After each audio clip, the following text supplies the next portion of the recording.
Hi అండి. ఈరోజు నేను చూడండి, ఇవి కొర్రలు అంటారండి. ఈ కొర్రలతో అన్నం చేసి చూపిస్తానండి. ఈ కొర్రలు వచ్చి 1 గ్లాస్ తీసుకున్నాను.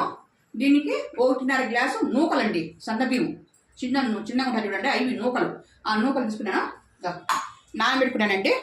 కొంచెం ఉప్పు వేసి పెట్టుకున్నామండి. ఉప్పు వేసినాను, నీళ్ళు వేసి ఇది ఉడికించుకుందామండి. నేనే సరస్సులో పెట్టలేదండి, ఉడికించే. చూడండి, ఈ మన అన్నం ఉడుకుతుంది. సేమ్ అన్నం మాదిరి వంచుకోవాలండి. ఇది కూడా చాలా బాగుంటుంది. అన్నం ఉడికిపోయింది, వంచుకుందాము.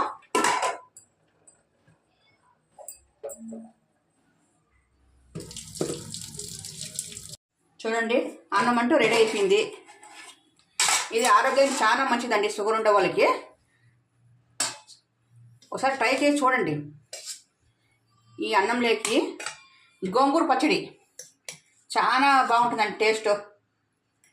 గోంగూర పచ్చడి, గోంగూర పప్పు చాలా, ఇది షుగర్ ఉండే వాళ్ళకి తింటే చాలా మంచిదండి. ఇది మీరు కూడా ట్రై చేసి చూడండి.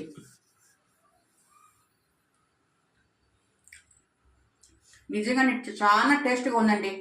ట్రై చేసి ఎలా ఉందో కామెంట్ బాక్స్లో పెట్టండి. Like and share, subscribe.